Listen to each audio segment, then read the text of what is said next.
Finn, let's hope we've got a better line. Good evening. Yes. Hi. So I saw a therapist over the past year, and he advised me to come off an antidepressant I've been taking for 8 years. He wasn't qualified to give the advice. He gave it anyway and continued to promulgate that view. I relapsed into quite a severe anxiety and depression, had to take 5 months off work.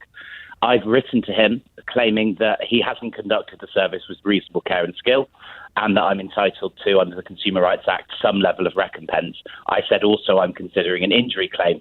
He has replied with the aid of a lawyer, saying that I may be liable with his legal expenses if I continue with the action, and I need to provide a CPR-compliant letter in order to continue. Sorry, Finn, just for anyone who's listening, CPR stands for Civil Procedure Rules. It's the laws that govern court process. Sorry, Finn, carry on. Yeah, that's right. So I didn't know what it was until I had to look it up, and that's why I wanted to call tonight and get some advice, because they've also said in the letter that as well as being liable, I need to reply in 14 days, when I thought actually I had 3 years to make a claim. Anyway, they said I need to reply within 14 days. And I'm a bit worried really about any repercussions of continuing with the claim. They are dismissing it, saying that there is no substance to it. I cannot prove it. I've got my therapy notes saying that's what he said. I also have a record of the GP saying that that's okay as a result of the conversation I had with the therapist to come off the antidepressants. And I'm just worried that he is going to try and counter-sue or maybe sue me for, I don't know, libel or harassment. Okay. Finn, you're very, very sensible to call in, and thank you so much for calling. Right, so as you were talking, one point struck me, which to me sounds like it just might be an insurmountable hurdle in any claim you may bring.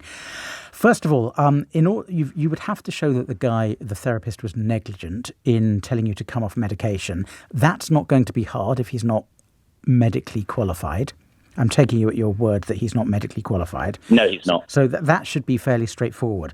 The next thing you'd have to do is show that coming off the medication caused your deterioration in symptoms. Now, that would need some medical evidence from a psychopharmacologist or a psychologist or a psychiatrist, and you may or may not be able to get somebody to support that, but you'd need to show that coming off the medication caused your deterioration. Here's the problem, though. You said your GP agreed you could come off it. And yes, if your that's right. GP agreed or concurred or recommended you come off it, that, I think, is going to make it very difficult to bring a claim, because now you're acting on medical advice.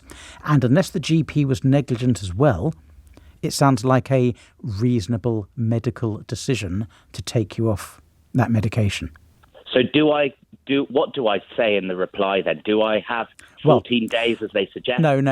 They're trying to bully you, Finn. You've got as long as you want. You've got 3 years, as you said. Okay. And they are right. Sorry, Finn, can I just finish a couple of points? First of all, they are right that you need to comply with the Civil Procedure Rule pre-action protocol, it's called, which means writing a very long, detailed letter with certain stuff in it. Here is what you need to do. You need to go and see a no-win, no-fee lawyer who specialises in clinical negligence. That's what medical negligence, as it used to be called, is now called clinical negligence, because they'll be able to look through your medical records, see if I'm right or wrong about what I've said about the GP, because very often these things aren't as straightforward as can be summarised in a quick sentence.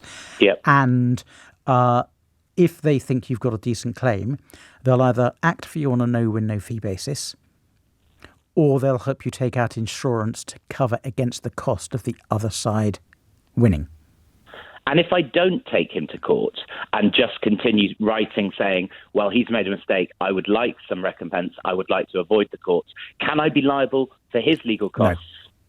Okay. No. Because that's what they are implying, and they are implying that I will be liable because I am continuing with the action and I've caused him distress. So I'm actually worried that he will then try and sue me for harassment. They're leading you on, Finn. There's no claim there at all. That's really helpful. But listen, I've told you I don't think you have a claim. There's no point smothering him with letters. Yep. If you think you've got a claim, go and see a no-win, no-fee solicitor. He's not going to offer you money as a settlement, I can tell you that. What about if I get my MP involved? He has agreed to write to him, and I'm worried that that's just going to cause more issues. Well, I don't see why it would. But again, just because an MP writes a letter, insurers aren't going to pay up if they've received legal advice, as I suspect they have, that you haven't got a claim. That's really helpful. Okay, so it's just it's either going down that line or just, but it's good to know that I can then assert, actually, I don't need to reply within 14 days. I can wait 3 years. Yes, correct. You've got to you've got to start your claim within 3 years of the therapy, of the date of the therapy session where you were told to come off the pills. Yeah. But you've got to do the pre-action protocol at least 3 months before that. So it's really 2 years, 9 months. Finn, I wish you the best of luck with that, and I hope you get it sorted. But don't spend the rest of your life focusing on this. If your GP approved the treatment plan, it's going to be very difficult to sue the therapist.